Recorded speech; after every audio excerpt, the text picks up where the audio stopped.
तो ये है शिलालेख है अशोक का। ये हमसे तो नहीं पढ़ा जाएगा, इसका कोई गूगल तो है नहीं कि वहाँ से हम ट्रांसलेट कर लेंगे। धौली यह वह स्थान है जहाँ सम्राट अशोक का हृदय परिवर्तन हुआ और हिंसा से अहिंसा की ओर उनका सफ़र शुरू हुआ। यह जगह उड़ीसा की राजधानी भुवनेश्वर से लगभग 8 किलोमीटर दूर स्थित एक पहाड़ी पर है। यहाँ प्रसिद्ध कलिंग युद्ध लड़ा गया था। यह युद्ध 261 ईसा पूर्व में हुआ था और इतिहास के सबसे भयानक युद्धों में से एक था। अशोक की विशाल सेना ने कलिंग पर आक्रमण किया, लेकिन इस युद्ध में लाखों निर्दोष लोग मारे गए थे। कहा जाता है कि करीब 2.5 लाख लोगों ने जान गंवाई थी। खून से लाल हुई दया नदी और युद्ध के मैदान में फैली लाशों को देखकर सम्राट अशोक के भीतर गहरा आघात पहुंचा था। इसी आघात का प्रतीक है धौली शिलालेख। इस शांति स्तूप के पास ही वो शिलालेख है और उस शिलालेख के ऊपर ही अशोक ने लिखवाया था और उसके धर्म परिवर्तन की गवाही मिलती है। तो चलिए अब हम आपको शिलालेख के पास लेकर चलते हैं और दिखाते हैं कि उसमें क्या लिखा हुआ है। इसमें लिखा गया है कि अब से वह युद्ध और हिंसा छोड़कर धम्म यानी नैतिकता, करुणा और अहिंसा का मार्ग अपनाएंगे। अशोक ने अपने अधिकारियों को आज्ञा दी कि वह प्रजा के कल्याण के लिए कार्य करें, सभी धर्मों का सम्मान करें और समाज में शांति और सद्भाव बनाए रखें। इस शिलालेख में प्राकृत भाषा और ब्राह्मी लिपि का उपयोग किया गया है और इसमें अशोक की शांति और दया की नीति का विस्तार से उल्लेख किया गया है। यही वह स्थान है जहाँ से सम्राट अशोक ने बौद्ध धर्म को अपनाने का निर्णय लिया और आगे चलकर पूरी दुनिया में बौद्ध धर्म का प्रचार प्रसार किया।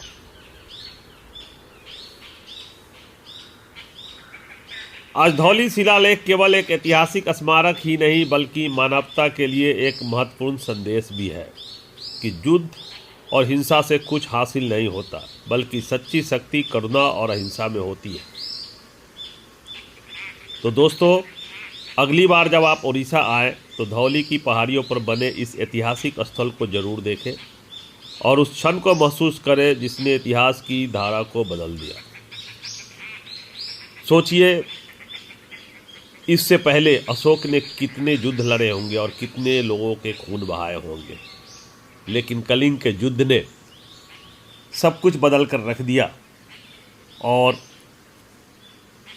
उसके बाद ही अशोक ने बौद्ध धर्म अपनाया और भारत ही नहीं बल्कि विश्व के कोने कोने में बौद्ध धर्म को पहुंचाया। अशोक ने अपने बेटे बेटियों अधिकारियों और शाही खजाने का इस्तेमाल धर्म को बढ़ाने के लिए किया और इसी का कारण है कि बौद्ध धर्म आज पूरे दुनिया में और चीन, जापान, थाईलैंड, म्यांमार जैसे देशों में भी फैला हुआ है।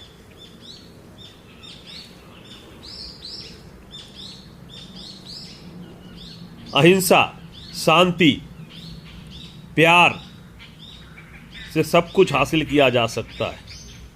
युद्ध, नफरत और कट्टरवाद किसी भी देश के लिए खतरनाक होता है, देश का विनाश हो जाता है। सीखने की ज़रूरत है। आपने देखा होगा मिडिल ईस्ट के देशों में, सीरिया, अफ़गानिस्तान और लीबिया जैसे देश में कट्टरवाद और हिंसा करने से क्या हुआ और कैसे वहाँ जनता परेशान है। और ये खूबसूरत बाग भी है, लोग यहाँ आकर फ़ोटो शूट करते हैं, वीडियो बनाते हैं।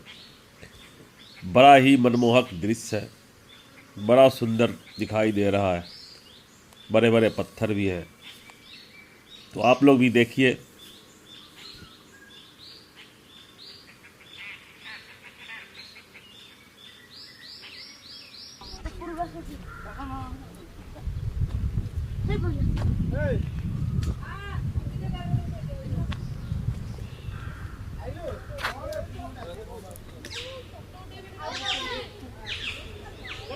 और कुछ है नहीं यहाँ पे, चलिए।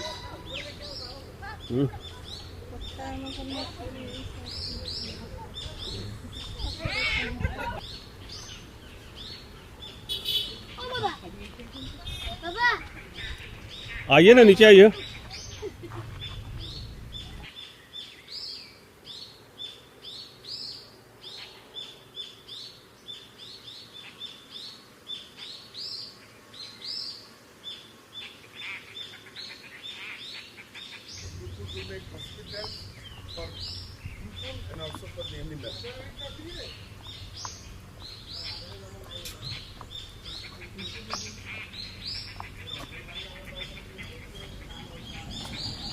इसके अंदर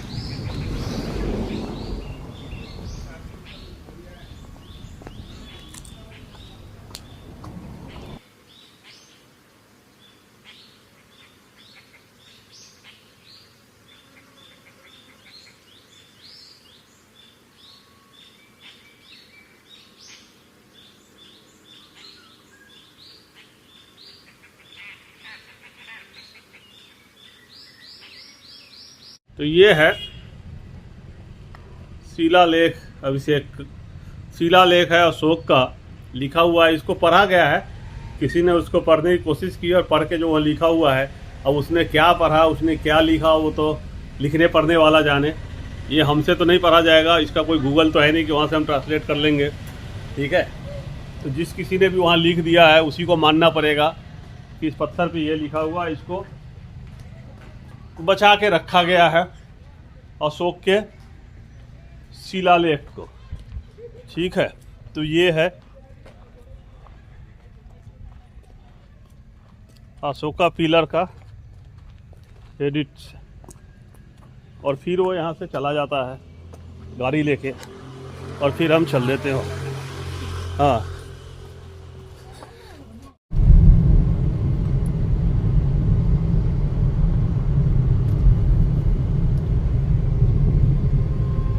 और पूरे दूर दूर से लोग धौली स्तूप को देखने आ रहे हैं। जहाँ भी बुद्ध की मूर्ति लगी है, चाहे बुद्ध से जुड़ा हुआ कहीं पर भी कुछ भी है, तो वहाँ लोग जाते हैं।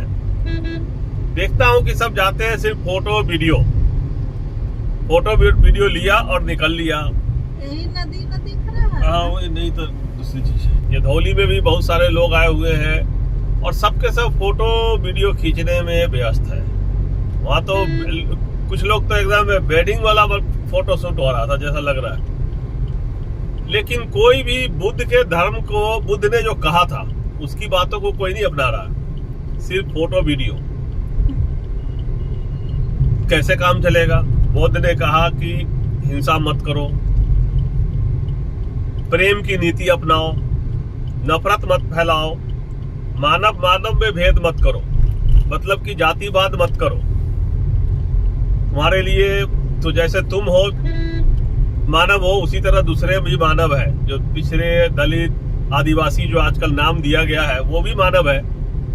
तो जो सवर्ण लोग जो अपने आप को कहते हैं कि हम सर्वश्रेष्ठ हैं, हम बहुत बड़े हैं, हम बहुत परम ज्ञानी हैं, तो तुम भी मानव ही हो। तो बुद्ध ने ये कहा था, तो उनकी बातों को कोई नहीं मान रहा है। और बस है संरक्षित स्थल है, लोग आते हैं, घूमते हैं, फोटो बनाते हैं, निकल लेते हैं। अरे बुद्ध के नियमों को अपनाओ। बुद्ध ने जो कहा है उसके दो बातों को भी मान लोगे ना, मानवता को स्वीकार कर लो।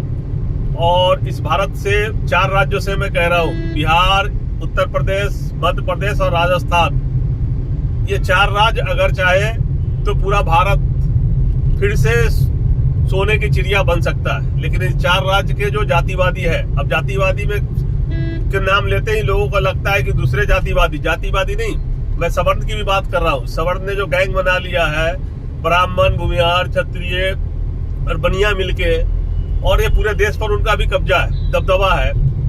और वो इतना नफरत फैला रहे हैं, अलग अलग नारा दे रहे हैं, कौन सा हिंदू धर्म की बात कर रहे हैं, और हिंदू धर्म का परिभाषा उनको मालूम नहीं है।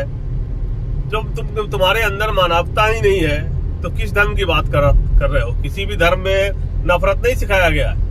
तो ये सब सोचने की बात है। मैं ये धर्म पे लेक्चर क्यों दे रहा हूँ, इस पर कभी और आएंगे, बात करेंगे। तो ये देखिए अभी हम निकल लिए यहाँ से और अब जा रहे हैं आगे अब दूसरे स्थल पे।